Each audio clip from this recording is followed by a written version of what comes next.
अस्सलाम वालेकुम, this is me doctor Junaid और आज के इस वीडियो सेशन में हम बात करेंगे बैंक स्टेटमेंट के हवाले से। चाइना एमबीबीएस में जितने भी स्टूडेंट्स ने एडमिशन लेना होता है, एमबीबीएस या बीडीएस दोनों के स्टूडेंट्स को एम्बेसी में बैंक स्टेटमेंट रिक्वायर्ड होती है। बट उन स्टूडेंट्स को नहीं पता होता है कि उन्होंने बैंक स्टेटमेंट को किस तरह से मैनेज करना है, कितनी अमाउंट चाहिए, क्लोजिंग बैलेंस कितना होना चाहिए, लास्ट आपको कितने ड्यूरेशन की बैंक स्टेटमेंट चाहिए होती है, एम्बेसी में बैंक स्टेटमेंट को लेके क्या क्या पॉलिसीज हैं। 2024 और 2025 मार्च इनटेक के लिए ये वीडियो सेशन है। जितने भी स्टूडेंट्स हैं जो अभी करंटली आना चाहते हैं या नेक्स्ट जो मार्च इनटेक में आना चाहते हैं, ये वीडियो सेशन दोनों स्टूडेंट्स के लिए। तो बैंक स्टेटमेंट के हवाले से सबसे पहले मैं आपको बता दूं कि बैंक स्टेटमेंट अब आपको सिर्फ एम्बेसी में चाहिए होती है। पहले इस तरह होता था कि 5000 यूएसडी डॉलर्स की बैंक स्टेटमेंट यूनिवर्सिटीज भी रिक्वायर करती थी, यहाँ पे आपको चाहिए होती थी जब हम आपका एडमिशन प्रोसेस करते थे। बट अब यूनिवर्सिटीज की रिक्वायरमेंट खत्म हो गई हुई है, आपने सिर्फ एम्बेसी में लेके जानी होती है। एम्बेसी की जो बैंक स्टेटमेंट है उसके अकॉर्डिंग मैं आपको कंप्लीट गाइडेंस प्रोवाइड करूंगा। यूनिवर्सिटी में बैंक स्टेटमेंट नहीं चाहिए होती।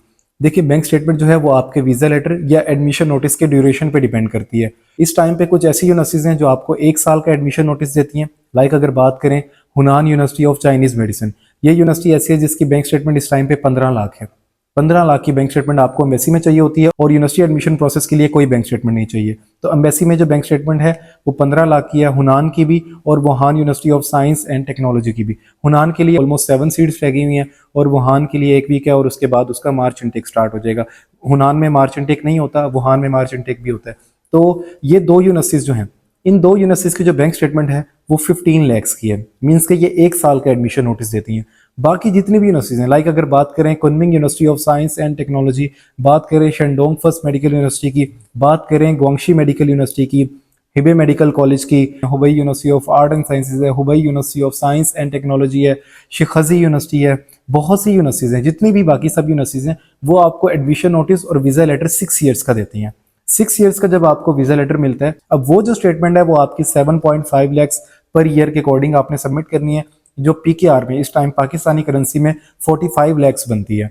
45 लाख की बैंक स्टेटमेंट आपने सबमिट करनी होती है। ये तो हो गया अमाउंट के हवाले से।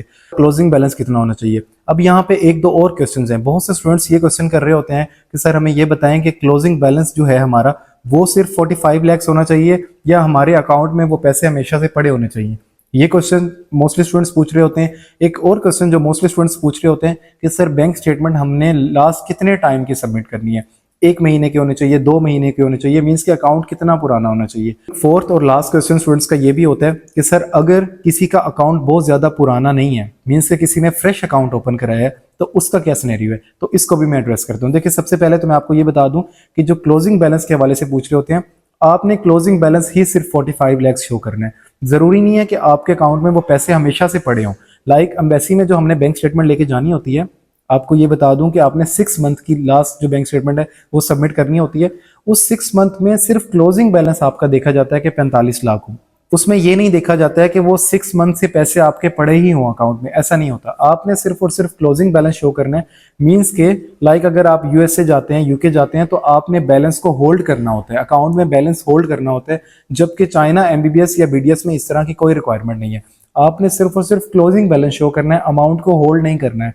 आप बैंक स्टेटमेंट बनवाएं, एम्बेसी जाएं, जैसे ही आप एम्बेसी से फ्री हों आप उसके बाद अपना बैलेंस चाहे विड्रॉ करा लें। 2 से 3 दिन लगते हैं आपको एम्बेसी में। अगर आपके पास 45 लाख नहीं है, आप अरेंज नहीं कर सकते हैं खुद, तो आप इस तरह भी कर सकते हैं कि आप 5 to 10 लाख इस तरह करके किसी रिलेटिव से या अपने किसी फैमिली फ्रेंड से आप ट्रांसफर करा के अपनी बैंक स्टेटमेंट बनवाएं और अगले दिन आप एम्बेसी चले जाएं। जब आप एम्बेसी से फ्री हो जाएं तो आप चाहे बैलेंस को विड्रॉ करा लें, कोई फर्क नहीं पड़ता है कि आपका बैलेंस लास्ट 6 मंथ से पड़ा हुआ है या आपने 1 दिन पहले कराया है, बस आपने क्लोजिंग बैलेंस शो करना होता है। अब ये तो हो गया क्लोजिंग बैलेंस के हवाले से। अब नेक्स्ट क्वेश्चन की तरफ चलते हैं। बहुत से स्टूडेंट्स ये पूछ रहे होते हैं कि सर हमें ये बताएं कि हमने बैंक स्टेटमेंट लास्ट कितने टाइम की सबमिट करानी है। मीन्स कि अगर हमारा अकाउंट 5 साल पुराना है तो हमने 5 साल पुरानी बैंक स्टेटमेंट देनी है, ऐसा नहीं होता। आपने सिर्फ और सिर्फ लास्ट 6 मंथ की बैंक स्टेटमेंट देनी है। अगर आपका अकाउंट 2 साल पुराना है, 3 साल पुराना है, 5 साल पुराना है, वट एवर कितना भी पुराना आपका अकाउंट है, आपने लास्ट 6 मंथ की बैंक स्टेटमेंट देनी है। क्लोजिंग बैलेंस आपका 45 लाख होना चाहिए। एम्बेसी की बस यही रिक्वायरमेंट है। No holding of amount. आप 1 दिन पैसे ट्रांसफर कराएं, अपनी बैंक स्टेटमेंट निकलवाएं, एम्बेसी से फ्री होकर पैसे चाहे वापसी विड्रॉ करा लें, कोई फर्क नहीं पड़ता इस चीज से, ठीक है। कोई आपने होल्ड नहीं करना। और अब लास्ट क्वेश्चन को डिस्कस कर लेते हैं। मोस्टली स्टूडेंट्स ये पूछ रहे होते हैं कि सर हमें ये बताएं कि अगर हमारा अकाउंट लास्ट 6 मंथ पुराना नहीं है, मींस के फ्रेश अकाउंट है। देखें, आपका अकाउंट 1 मंथ पुराना है, 2 मंथ पुराना है, 3 मंथ पुराना है, लेस देन 6 मंथ है, तो आपने अपनी बैंक स्टेटमेंट के साथ अपनी बैंक से मेंटेनेंस लेटर ले लेना है, सिंपल। आपने और कुछ भी नहीं करना है। आपका क्लोजिंग बैलेंस आपका भी 45 लाख ही होना चाहिए, चाहे अकाउंट 6 मंथ ओल्ड है या लेस देन 6 मंथ है। आपका जो क्लोजिंग बैलेंस है वो 45 लाख ही रिक्वायर्ड है। बट इसमें रिलैक्सेशन ये है कि आपका अकाउंट पुराना नहीं भी है तो भी कोई प्रॉब्लम नहीं है, आप मेंटेनेंस लेटर ले लें अपनी बैंक से, तो वो एम्बेसी में एक्सेप्टेड होता है। मींस कि आपका अकाउंट लेस देन 6 मंथ है तो मेंटेनेंस लेटर आप अटैच करेंगे तो उस पर एम्बेसी ऑब्जेक्शन नहीं लगाती है, ठीक है। और इसके साथ साथ एक एडिशनल क्वेश्चन मैं खुद से ऐड करके आपको एक्सप्लेन कर देता हूँ। बहुत से स्टूडेंट्स को ये नहीं पता होता है कि बैंक स्टेटमेंट जो है वो कब बनवानी है। बैंक स्टेटमेंट आप तब बनवाएं जब आपका वीजा लेटर सारी चीजें रेडी हो जाएं, उसके बाद बनवाएं आप बैंक स्टेटमेंट, क्योंकि जो बैंक स्टेटमेंट है वो 15 डेज तक वैलिड होती है। आप एक बैंक स्टेटमेंट को 15 डेज तक एम्बेसी में यूज कर सकते हैं। आप अगर एम्बेसी गए हैं, आपका कोई डॉक्यूमेंट का प्रॉब्लम है, आप वापस आते हैं तो आप वो डॉक्यूमेंट ठीक करके दोबारा से आप बैंक स्टेटमेंट आपको नहीं बनवानी, आप दोबारा से एम्बेसी उसी बैंक स्टेटमेंट में जा सकते हैं। बट विद इन 15 डेज आपने वो बैंक स्टेटमेंट यूज करनी होगी। 15 डेज से ज्यादा पुरानी नहीं होनी चाहिए। लेस देन 15 डेज अगर हैं तो बैंक स्टेटमेंट एक्सेप्टेड है, दोबारा बनवाने की जरूरत नहीं है। उसी बैंक स्टेटमेंट को यूज करके वो दोबारा भी 15 डेज के अंदर अंदर अगर आप एम्बेसी जाते हैं तो दोबारा आपको बैंक स्टेटमेंट निकलवाने की जरूरत नहीं है, ठीक है। मोस्ट स्टूडेंट्स को वीजा कभी दूसरी दफा में भी जाना पड़ जाता है, कभी तीसरी दफा भी, तो उस केस में आपको एक बैंक स्टेटमेंट पे आप 2 दफा एम्बेसी जा सकते हैं, तो आपको दोबारा से बैंक स्टेटमेंट बनवाने की जरूरत नहीं है। अगर बैंक स्टेटमेंट के हवाले से, ये चाइना एमबीबीएस प्रोसीजर के हवाले से कोई भी क्वेश्चन हो तो आप मुझसे कांटेक्ट कर सकते हैं। अगर आपको बैंक स्टेटमेंट के हवाले से रिलैक्सेशन चाहिए तो हुनान यूनिवर्सिटी बेस्ट ऑप्शन है। 15 लाख की बैंक स्टेटमेंट है, बाकी सबकी 45 की है। वुहान की भी 15 लाख की बैंक स्टेटमेंट है। वुहान में तो मार्च इनटेक है, जबकि हुनान में मार्च इनटेक नहीं है, ओनली 1 वीक रह गया हुआ है, उसके बाद एडमिशन क्लोज हो जाएंगे। तो मेरा व्हाट्सएप नंबर मेंशन होता है, आप कांटेक्ट कर सकते हैं। एडमिशन के हवाले से आपका कोई भी क्वेश्चन है आप पूछ सकते हैं। अस्सलाम वालेकुम, सबको अस्सलाम वालेकुम।